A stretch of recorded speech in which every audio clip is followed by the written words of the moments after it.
Hello people! Welcome and welcome back to our channel. At ayan na nga mga ka-cravings, for today's video ay gagawa nga tayo ng fluffy pastillas na pwedeng pang negosyo mga ka-cravings. So ito na nga, ang 4 cups of powdered milk. Ayan. Tapos lalagyan natin siya ng condensed milk. So ang ginamit kong condensed milk dito ay yung Jersey dahil marami siyang laman, tapos mura lang siya para 42 pesos siya, ganon. 390 grams na siya. Tapos yung ginamit nating powdered milk ay ano na lang dyan. Depende sa inyo kung anong gusto nyong gamitin. Pero yung ginamit ko dito sa aking pastillas ay birch tree. So ayan, nilagay ko na nga. Sisimutin natin ang reason kung bakit malaki yung bukas ng ating lata ng condense ay para masimot natin yung loob. At saka yung iba pang matitira doon ay pandidikit natin mamaya sa ating mga pan-design. At meron nga dito tayong plastic gloves. Kailangan yan. Kung ipang titinda nyo to mga cravings, kailangan gumamit kayo ng plastic gloves. Tapos, lahat malinis ang paggawa dahil ito ay pagkain na ititinda natin. So, yan hindi naman na yan iluluto. Kaya pag binili sa inyo, diretso kain na yan. So, kailangan malinis talaga siya. Lagi tayong mag-gloves, tapos mag-face mask pag ginagawa. Pati ang ating buhok dapat naka-hairnet, ganon. Para walang dumi na sasama dyan sa ating ginagawang produktong pastillas. Ayan, pagka ganyan na siya mga cravings, lalamasin nyo lang siyang maigi. Katulad ng ginawa ko, mahirap siyang ilamas ng malaki. So, ginagawa ko dyan, pinoportion ko siya ganyan. Saka ko siya lalamasin. Saka ko na siya pagsasama-samahin mamaya pag malambot na ganon. Ngayon, pagka medyo malambot, sa tingin nyo, dagdagan nyo pa ng powdered milk. Pero pagka saktuhan na lang ganyan. Huwag masyadong i-overmix kasi maglalangis siya mga cravings pag masyadong nilamas ng nilamas. So, pagka ganyan, okay na yan. Yung spreadable na siya kasi hindi kailangan sobrang tigas yung ating mixture. Kaya medyo malambot kasi nga. Gagawin natin itong fluffy pastillas. Lalagyan natin siya ng marshmallow. So, kailangan natin ng Tupperware. Yan. Kaya na nagawa ko dun sa 4 cups ng powdered sugar na yan. 3 malalaking bilog na. Kailangan din natin ng cupcake liner. So, ayan, paper liner natin yan. Ang sukat ng paper liner na yan ay 2 ounce. So, ayan. At meron din tayong tinal dito ngayon, powdered sugar na tuloy siya sabihin. Ano ba yan? Powdered milk. So, ayan, tinira natin. Tapos, sinaluan ko siya ng 1 tablespoon ng white sugar. Ayan, yan yung, dyan natin siya, i-coat ang ating magagawa. At syempre, ito na nga yung gagamitin nating white marshmallows. Itong binili ko, ito na yung pinakamura. Ang bonus marshmallows, 200 grams, 448 pesos, 48.75 yata. O di sa costing nyo, gawin nyo na siyang 49. Ganun, para wala ng butal. So, ayun nga, dudurugin lang natin. Dudurugin? Ano na naman ba sinasabi ng lola nyo? Ano ba ito? Di pwedeng teacher at mali-mali ang sinasabi ng lola nyo, ganyan. So, ayun na nga, kumuha lang ako ng kalahati ng isang bilog. So, ganyan lang kalaki. Depende sa inyo. Kasi lalagyan natin siya ng pangkulay. So, meron ako ditong Petra food color na gel. Lalagyan natin siya ng 2 patak. Ganyan yung color red. Ito yung ibang didesign natin sa ating fluffy marshmallows. Ayan. Maganda nga ito ngayon, Valentine's Day. Magandang pang tinda mga cravings. Kasi nga pang regalo sa ating mga jowa. Ganon si jowa. Na dyan. Madami na siyang nakain ganyan. Kung siya na mariregaluhan ng ganito. Kapag gusto nyo naman ng unique na pangregalo, bukod sa chocolate sa inyong mga jowa, gawa na lang kayo ng ganito, pastillas. Tuturo ko sa inyo paano ganyan. Para namang expert ang lola nyo. Tuturo yan. So, ayan, hahaluin lang. Haluin na naman. Ang tawag dito, imamasa natin ganyan, lalamugin. Ganyan, lamasin natin ganyan para ifo-fold nyo ganyan. Hatak, fold. Ayan ang gagawin nyo mga cravings. Parang kung nakakagawa na kayo ng fondant dati, kung baker kayo at nagagawa ng fondant, ganyan lang, parang fondant lang yung ginagawa. Ngayon, ayan, red na siya. Set aside lang natin para lalong kumulay. Tapos, proceed na tayo dito sa ating gagawing fluffy pastillas. So, ang gagawin ko dyan, papahabain ko yan mga cravings. I-roll natin doon sa chopping board. Ayan, ang chopping board na yan. Siyempre, yung chopping board, kinoburn muna natin ng plastic yan.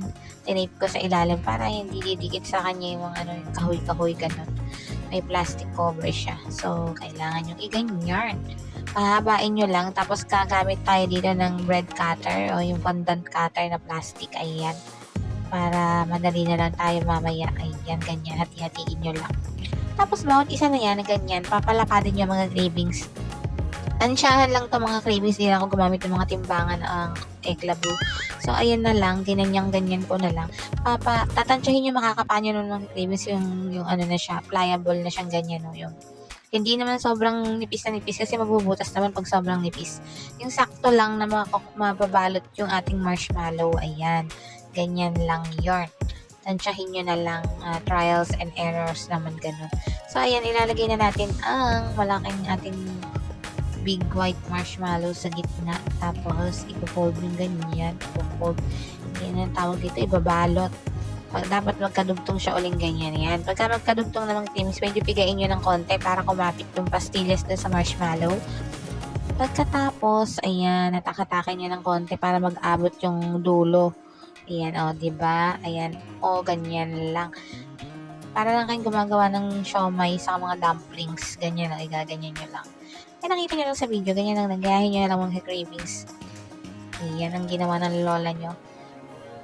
O, diba? Madali lang na mga cravings, o. Kung ikaw ay, stay at home mom mo, pagkatulog yung anak mo, pwede kang gumawa niyan, pwede mo siyang itinda. Madali lang namang hanapin yung mga ingredients niya, diba? Mabibili na kahit saan yung ingredients na yan. Pwede rin bilhin nyo na sa Shopee, ganun, para di na kayo mamalengke. Dagdag nyo na lang sa costing nyo yung mga shipping fee, ganun. So, ayan, nakagawa na tayo ng isa. O, diba? Tapos ngayon, i-coat natin siya dito sa kapinaghalo kung powdered milk at saka asukal. So, ayan, coat nyo siyang ganyan para hindi siya didikit sa ating packaging mamaya. Kailangan may ganyan. Ayan.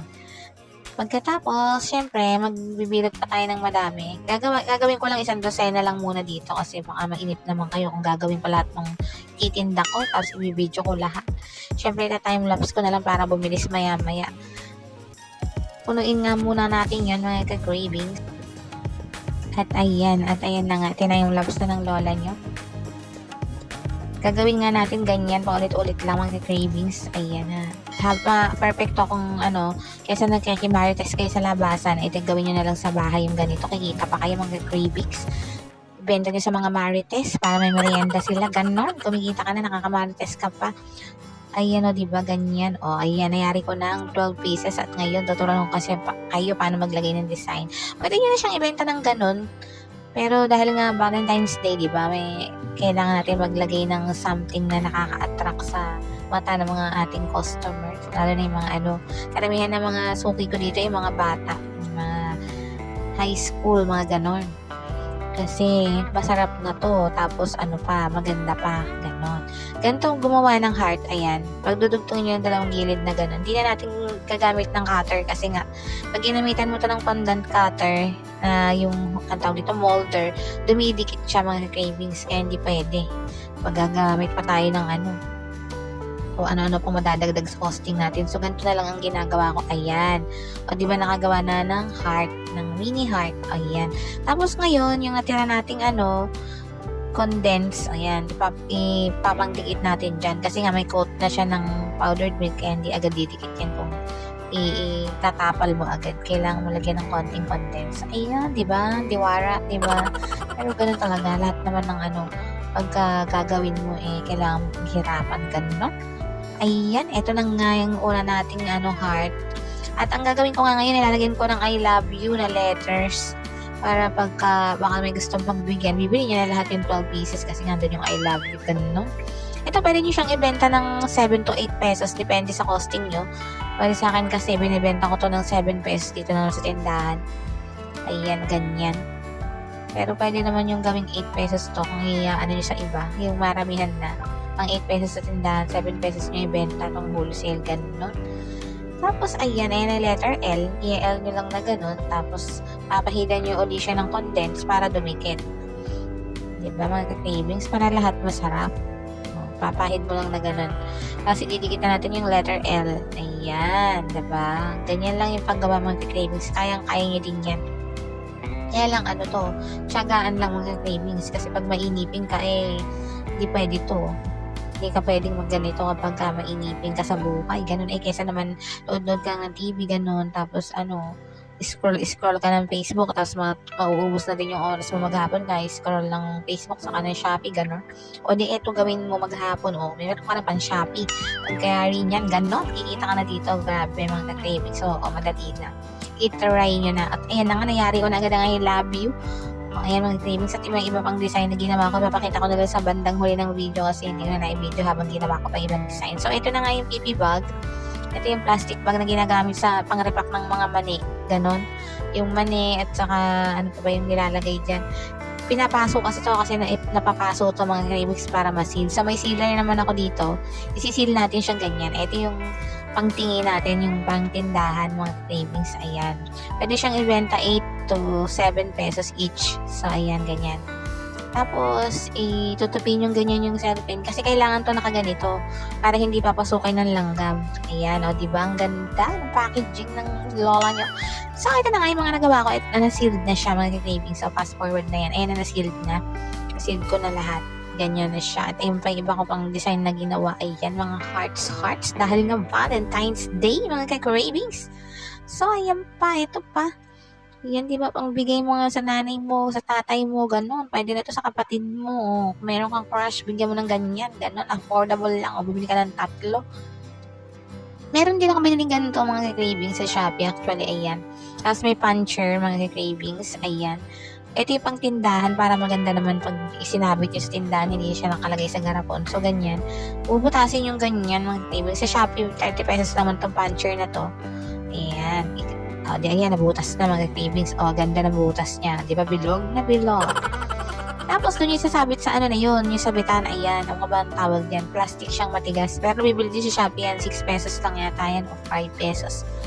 I-refill mo na lang pag naubos yung laman, gano'n. Di ba, hassle-free, kesa, mo, stapler mo pa, di ba, ayan. Yan, isasabit mo lang na ganyan. Susunod-sunod lang dyan at finally, ang makalalabasan niya ay eto na.